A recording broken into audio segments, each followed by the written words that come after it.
Hi everyone, this is Sarah. And Nathan. And we've brought to you today something a little bit different. You guys would know us from the Stampia and Ranga podcast that Nathan produces with his best friend Daniel Ambrose, and also the Victory Lab, which is our sports management business. But today we're going to give you a little bit of an insight into our home life, because we've had a few people make some comments about where I'm from. I think they've noticed my accent. And I am from a small town in Ontario, Canada. And as you know, Nathan is from Western Sydney in Australia. So it is a constant thing in our house where Nathan makes fun of my accent. And he also says that I am the most Canadian person on the planet, which isn't true. That title goes to my brother. And if it wasn't the middle of the night in Canada right now, I would call him so you could hear. But we will have him on at some stage. So we're going to play a little game. This is Canada versus Australia. And this is part 1. Part 2 will be Australia versus Canada. So what I'm going to do is I'm going to go through some common and not so common Canadian terms. And we'll see if Nathan knows what they mean. So let's start with the first one. All right, let's start off. Number 1, Timmy's. Okay, so Timmy's is basically a place where I have been to Canada actually, and so you might go there for a cup of tea, or it could also be a place of residence when you may not know your way home. It could be Timmy's place. Have you been going to Timmy's? When do you go to Timmy's place? The first one is right, but you know what the full version is. Timmy's is a short form of what? Tim Hortons is a guy from Canada who is actually a hockey player, isn't he? That's right. Yes. He was a hockey player, and he traveled a lot. Okay, so Nathan got the first question right. He got 1 point for it, and he is correct. Tim Hortons is what the coffee shop Tim Hortons is named after in Canada. Yeah, he's a hockey player. Yeah, yes, good hockey player. Yeah. And when he was traveling around, he decided to open up a whole bunch of coffee shops, and I can only imagine, because like a guy like that travels a lot. He needs a good coffee. And like he needs to just stop in those places, and then all of a sudden all the guys are going to turn up there. Perfect situation. Yes, although compared to Australian coffee, it's not the best coffee. Australian coffee, but they do make good coffee. They do. It's got amazing donuts, and plus you can go anywhere in Canada, and there is literally a Tim Hortons on every corner. It's crazy. It's a stop every morning. It is. All right, number 2, keener. Keener to me, in Australian terms, would be I am keener. I am keener to do something. I am not only keen, but I am more than keen. I want to grasp that I'm more keener. I'm keener. That's my Canadian accent. You're close. That's pretty much on the right track. Keener is, I guess another word for it would be brown noser, a suck up. I'm keener your nose. Yeah. All right. My nose is keener, I'm going to give you a point for that one. Okay, number 3, Canuck. Canuck. Well, if you're gonna go to Canada, you just gotta be like Canuck in there. Like if you don't even know where Canuck is, then you know where they are. What does that mean? This is, I don't know what it means. Well, Canuck is just a word for a Canadian. Canuck. Like Americans. It doesn't determine actually where you're from. Well, Americans are Yankees. Australians are Aussies. Canadians are Canucks. All right, let me just ask you, what does Aussie mean? Well, it's short for Australia or Australian. Aussie. None of those letters are even in Australia. Yes, well, we'll get to that in part 2. All right. I don't know if no, you don't get a point for that. All right. What about clicks? Clicks. Is this a Canadian thing? Yeah. When you got your clicks with somebody, you got some clicks on there, and you click together. When you got your clicks, and we know each other. When you got your clicks, we know each other. Clicks. What is that? Clicks are kilometers. Seriously. So you would say, Clicks. I got my clicks on my car, okay, you'll so I got to say, drop you off somewhere. okay, well, I'm going to so-and-so's house. It's about 4 clicks away. We're burning up my clicks right here. Well, I suppose so, but yes, it's clicks, kilometers. Clicks. Got my clicks Yeah. on here. My brother uses that one all the time. Burn up the clicks here. Go. All right, number 5, freezy. Well, you go down to your local gas station there, and And do what at the gas station? you get a freezy from there. And what is a freezy? Well, it's just like this machine that you pull all these ice things out, and you get a freezy right You're there. thinking of a slushy. Yeah, a slushy, but it's a freezy. I mean, like Yeah. it's freezing well, cold. sort of. I'll give you half a point for that one because what it is. What's a freezy? Come on. A freezy it's like a super duper. You know, like a popsicle that's in the plastic sleeve. A freezy. So That's a freezy. it freezes your hand, and then you buy it, and then it freezes your head as well. Of course, yes. Freezy makes more sense than super duper. Is that a good idea? Yeah, it is. In summer it is, yeah. Not in winter. I paid 50 cents to get a brain freeze. No, yeah, not in winter because your tongue will just stick to it like everything else. Okay, what's a hoser? Hoser. A hoser is someone that comes into your community and absolutely discourages your behavior. Someone comes in and hoses your behavior. Hoser is actually a hockey term. And it goes back a long time, and it's actually used to describe usually the loser. You're a hoser. But then now, in more modern Canadian times, you insult someone. Oh, you're a hoser. But it's not like it's not like a bad word. Yeah, but like a... Oh, you hoser. And hoser goes back to whenever hockey used to be played outside, and basically the losing team would be the ones that would have to clean the ice and hose the rink with water to make it smooth again. Yeah, but see, like when I use a hose in a situation, I usually win. Yeah, well, that's true, but no, not in this case. You're a loser. Oh. All right. What about number 7? Now, number 7 reminds me of my best friend Tammy. She says this all the time. Okay. Jesus Murphy.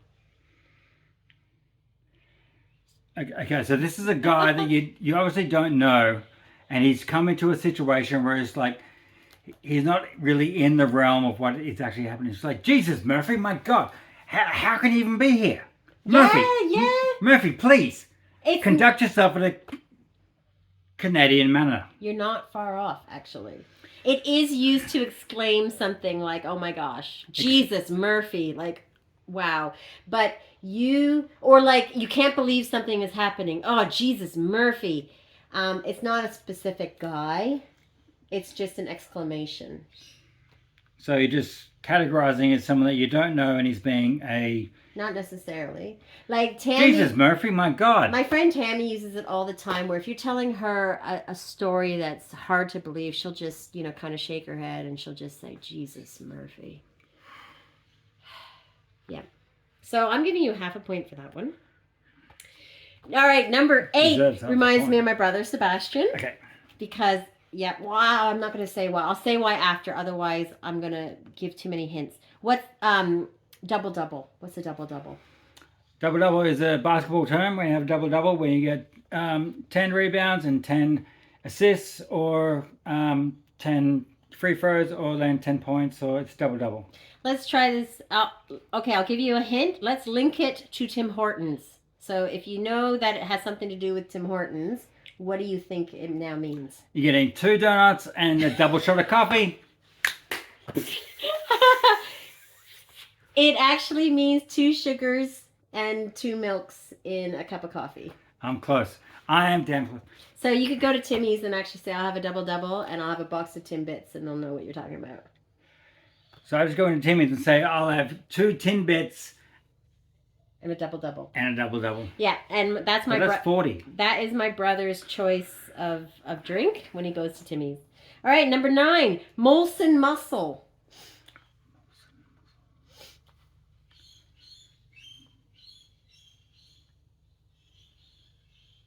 Is that a town, Molson?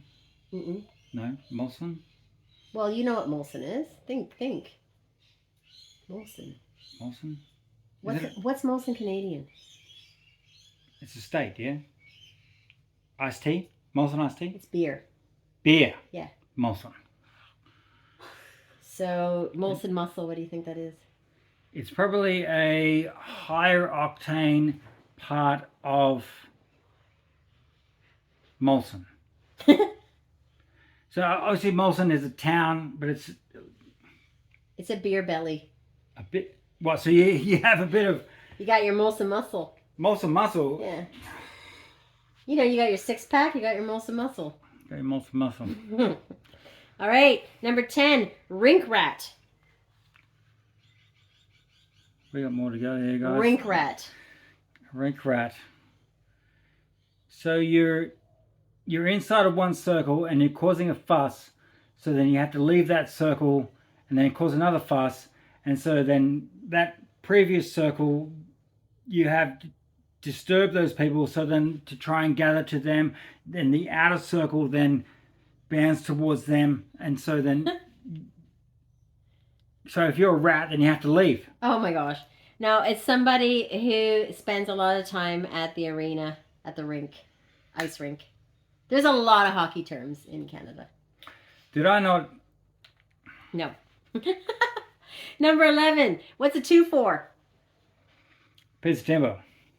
Oh, actually. 2x4. That's it. Actually, I'll have to... That's a good question. What do we call those in Canada? I guess we do call them 2-4 as well. 2x4. But actually, no. The first thing that a Canadian would refer to for that would be a 24 case of beer. 2-4. I was in construction there for a little bit. I know, and I think Canadians do call the 2-4 wood 2-4s as well. It's a 2x4. All right, number 12. I'm not going to say this word because I want Nathan to try to pronounce it. Tongue. That's a cue. It's still pronounced tongue. Toque. Toque? Yeah, toque. Like a toque, you know? Do you know what a toque is? Well, it's a beanie. Yeah. Well, in Australia, like they call it's a beanie with a hat on it. Like it's it's a winter. You got to put your toque on, and like I got a beard here. It's a winter woolen hat. In Australia, they call them beanies, and I like to think that obviously Canadians are right in calling it a toque because we are from the colder weather. Like, so you don't have enough words to actually say it's a beanie with a scarf. No. It can be... It's got a toque, you know. It doesn't have to be the one that comes down. It can just be the one that sits on top of your head as well. That's a toque. They're all toques. All right. 13. What's a dart? And it is not a dart. Like that you throw. Several different words come here. What? There's a dart that you throw, there's a dart you smoke, there's a dart that you throw away, there's a dart that you use to penetrate, there's also a dart that drops to the ground. Oh, dart. This is supposed to be a family show. It is. Okay, the second one you said was right. It's a cigarette. Yeah. All right, here's a number 14. Let's see if Nathan can pronounce this. Everest through. Eavestrough. Eavestrough. Eavestrough. What is it? Is it a short term for when you're eavesdropping on someone else? No. It is a gutter. Like the guttering around the house is an eavestrough. Yeah, so when the rain comes in off the roof, then it eavesdrops on someone else. Well, because onto the outside. Well, they're also you called guys think eaves. you're so fancy with your words. Oh, it you totally really makes sense. It eavesdrops on something else. Eaves and trough. It makes sense. Yes, these words then plateau and then drop on someone else. It's an eavesdrop if you have a Canadian accent. That's definitely a 0. Number 15. 10. 15. And this little video is quickly becoming one of these. Gong show. It means the ending of the show. No, it means an absolute mess. It's not an absolute That's mess. a gong show. Like, that's a disaster. That's what that means. And the last one, number 16. What's a puck bunny? Oh, sorry. The dog is barking at a motorcycle. Just ignore it. What's a puck bunny? A puck bunny is what you keep in the back of your pocket just in case you need to hop somewhere else. A puck bunny is like a hockey player's groupie. So it's usually of the female persuasion, and they're the ones that tend to be attracted to hockey players. Exactly. You put it in your pocket and you hop somewhere else. What are your afterwards. groupies called? I don't know groupies. Mountain biking groupies.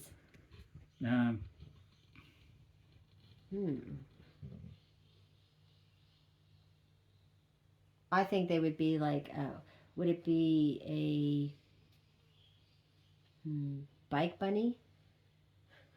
Hop, hop. All right, and I've got one more bonus. What's a Chesterfield? A Chesterfield is a group of people or animals that group together into a chest in a vast area. I'm already putting the 0. He's not getting the point for that one. A Chesterfield is a couch or a sofa. A group of people that is band together. So let's count these up, everyone. So we had 17, including the bonus. Nathan got 1, 2, 3, 4 correct. 4 out of 17. So, yes. Thank you for everyone for joining us for our first series of the Canada versus Australia, Australia versus Canada showdown. Next time we will be back, and this will be Nathan's turn to quiz me. I know you're right. I really know you're right. But he's really gonna. I've lived in Australia for 20 years, so he's really gonna have to pull out the obscure ones. I don't even know what Canada is. Nice to see everyone. Bye, eh? There you go.